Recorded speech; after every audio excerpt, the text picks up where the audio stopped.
Hey, this is Lisa Langell, and I want to thank Jill for giving me the opportunity to do a little post-processing to one of her owl images that she took. So she took this picture of a burrowing owl, which is lovely, and she wanted to transfer it to black and white because the color version, she said, was bland. So I am going to do that for her. She started the process and wanted to just see what else could be done. So I'm going to play around a little bit with this image and talk a little bit about what I might do. So first of all, I'm going to take this background copy and I'm going to duplicate it by dragging it down to this little paper icon, or you could always right click and then click duplicate layer. Now I'm in Photoshop at the moment. I'm going to be switching back and forth potentially between Adobe Camera Raw and Photoshop, though you could also do similar techniques using Lightroom instead of Adobe Camera Raw, as they're built on the same principles. So first of all, one of the principles in looking at an image is that your eye goes to the lightest things first and then the darkest things. And the things that have the highest contrast tend to draw your eye the very first, as opposed to just the bright or the dark things. So in looking at that, I'm seeing a very bright area in here that pulls my eye downward. I see the eyebrows, which are light. I don't have a problem with that, but I'm just showing where my eye goes first. And then my eye also goes to this area of contrast. Now, my eye really would like to connect with the eye of the owl first. That's typically when we look at wildlife, what we want to do. You know, it's almost like a automatic response. We want to connect with those eyes. So my goal will be to get the viewer to look here first. There's already some contrast, which is starting that process, and then not be so distracted by these feathers down here or this over here. I like the contrast, but we're going to play that down a little bit while lifting the eye and making you connect more to it. So first what I want to do is go in. I'm going to go to Filter, Adobe Camera Raw. Now if you have Lightroom, this would work similarly. And I'm just working with a low resolution JPEG. You would have more of a finer result if you were working with the original raw image that she took, but I'm just using the JPEG. One of the things I can do is I can either pull the highlights down by dragging this highlights feature, and you can see what happens to the image when I pull the highlights down. But that pulls the highlights down throughout the image, and that might not be what I want to do. So I could grab my paintbrush up here and then go down to the bottom options, and I can choose Feather 100%. I don't want a strong line of demarcation when I darken just selective areas that I'm going to paint. So feathering would allow for maximum blur on the edges of my brush. So I'm going to choose that, and then the size you can move up or down. So if I'm looking at my brush on the image, the size is only 3. That's not enough to even show up. So let me bring this up.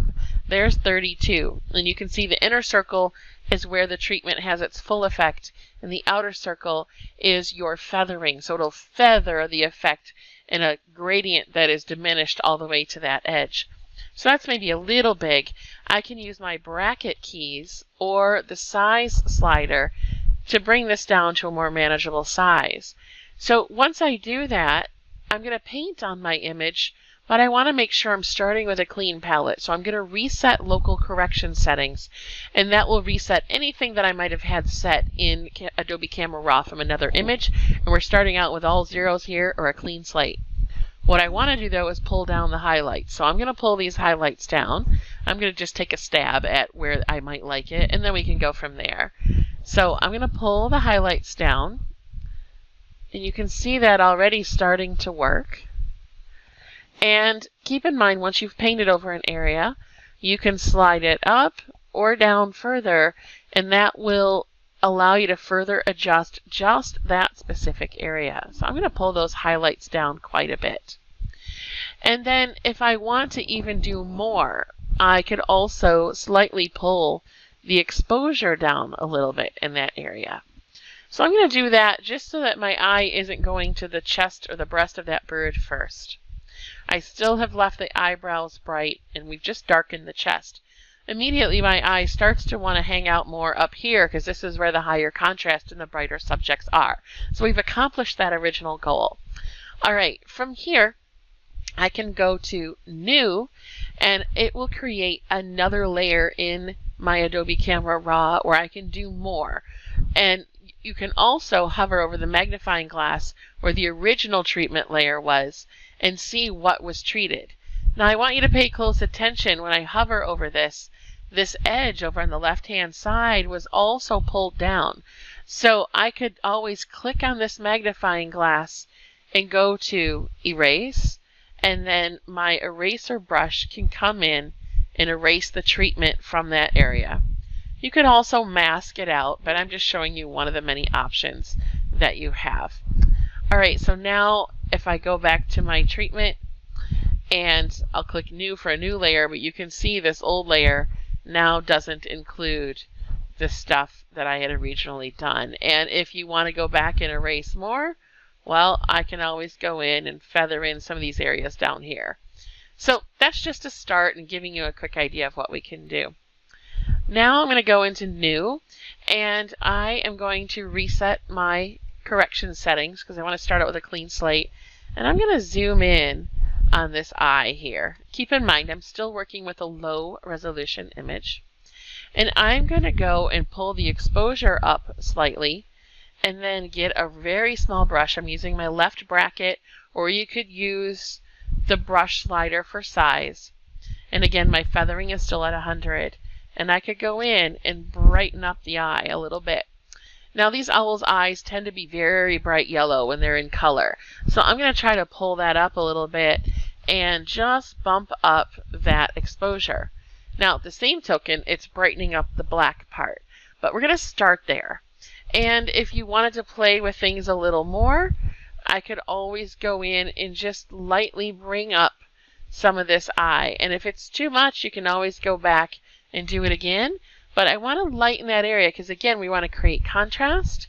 We don't want it to look fake, but we want it to be natural contrast, but make that contrast a little more dramatic. I also might pull up a little bit of contrast on the bill, and then I might create another new layer. And again, I'm going to reset all these settings and just pull up highlights more, which will just be the lightest values of this image. So I could come in here and just pull up highlights. Pull up a few more of those feathers, pull up the bill a little bit more, and just play with only the highlights. I'm pulling up a little more of the eye now. I can even pull up the feathers in the eyebrow. So I'm just playing what we've already been given. I'm only using essentially levels of black and white, and we're playing those things up a little bit.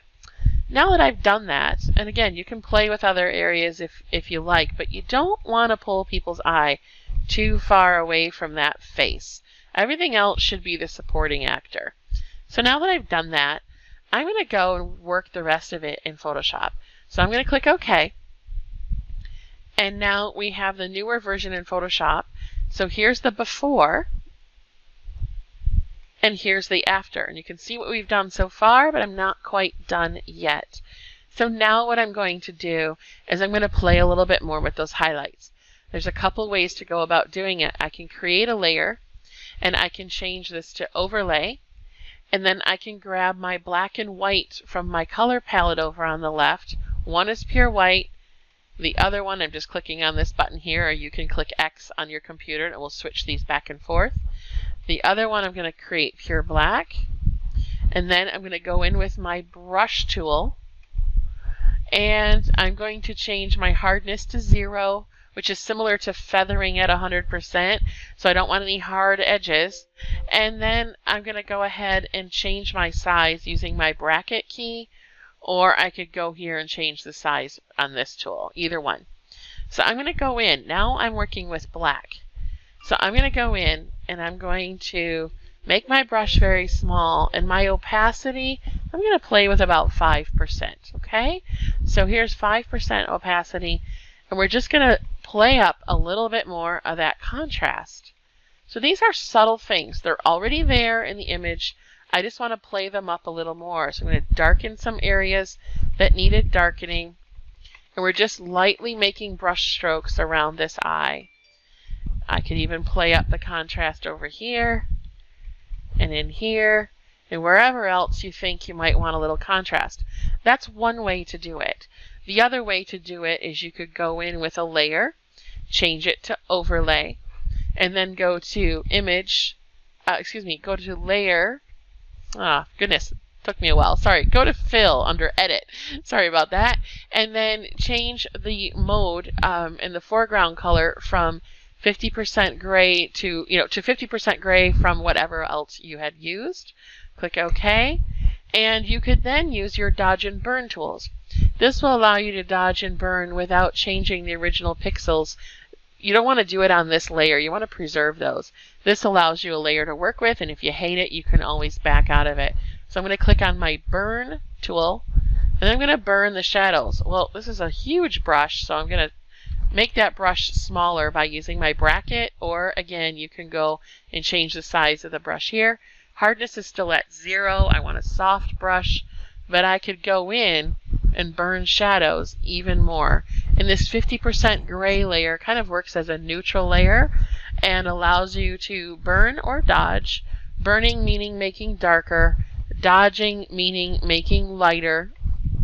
And I can switch to dodge now and go in and play even more. So these are two different ways, both the overlay layer that I showed you a minute ago with the white and black paintbrush, or you can go in with the dodge tool and dodge highlights, midtones, or shadows, or burn highlights, midtones, or shadows. So I am just playing up these highlights a little more. And if 3%, if 3% exposure is not enough, well, bump it up a little more and see what you get. You don't want to, on this eye here, you don't want to have the whole thing just white. Eyes usually have a little side that's brighter and then darker, and then on the opposite side it gets a little bit brighter again. But you don't want to just sit here and make the whole eye white, for example. Similarly, I'm going to go in and make the darker parts of the eye back in the black. So I'm painting at this point, or you could burn, but I'm just painting part of this eye a little darker. There's still a little natural highlight that I want to keep. So I'm going to make sure that that natural highlight stays and that I enhance it a little bit with the white brush. Alright, I'm also going over here and just enhancing this left eye, pulling this bill up a little bit more. And then I'm going to back out, because sometimes you don't know what you're doing until you take a step back. So I'm liking where this is going. One of the other things I might want to do is enhance the contrast here. So I can go to my contrast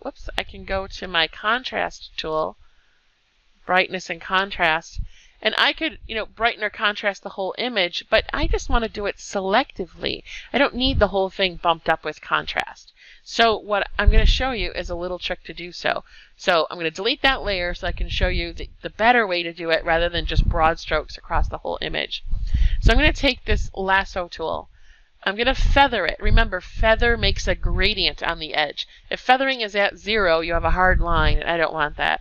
So I'm going to feather it at maybe 100, and we'll see how that works. And I would like to increase the contrast up in here. See, if I feather it at 100, it's only going to approach that little circle there. So I'm going to undo that by hitting Control D, and I'm going to say maybe 50 feathering. It'll vary, the number that you choose will vary depending on the pixels in your image. Keep in mind I'm working with a low resolution image. So now I've selected this, and I can go to either filter up here and play with things, or I can simply go to my filter in the lower right hand side, choose brightness and contrast, bump up the contrast a little bit. Oops, excuse me, not brightness. Bump up the contrast a little. I might even pull the brightness down a hair. And we'll see if we like that. You know what? If you don't, you can remove it. So coming back here, there's the before, there's the after. It's improved a little bit of the contrast. And I might go even a little bit more. And I'm going to go back to my 50% gray layer in my burn tool. And I'm going to burn some midtones. So these aren't the darkest parts and they aren't the lightest parts. But I'm just going to burn a few down a little bit more. I might go in with a small brush, burn a few down a little more, and then change mine to shadows and burn that a little more. We're just trying to create contrast and interest up here without changing the owl. Alright, so there's more contrast. And if we need to, I can go in and get my dodge tool and dodge some highlights and bring some of the lightest parts of that up. And again, it's just playing with this. Think of yourself as a painter. What do you want to see more of? What do you want to see less of? I can go to my other layer if I want to, that overlay layer, and my black paintbrush. And then I can also darken this a little bit more so that my eye further goes up towards the bird. And I can even create a vignette of maybe doing 5% opacity and even just darken the edges of this image just a touch more. And then there's a little white spot down here. And so I'm going to clone that white spot right out so we don't see it. All right, so I'm going to take these final layers that we have and I'm going to merge them together just so you can see the after effects. So here's the before, and that's the before that was originally sent to me. And here's the after. And again, there may be some more playing up that you want to do. It's totally up to you. It's personal preference. But I'm just showing you how changing around the black and white can make something a little more dramatic. I might even play with this a hair more in here. I kind of like having some drama in these eyes and brightening that area up a little bit.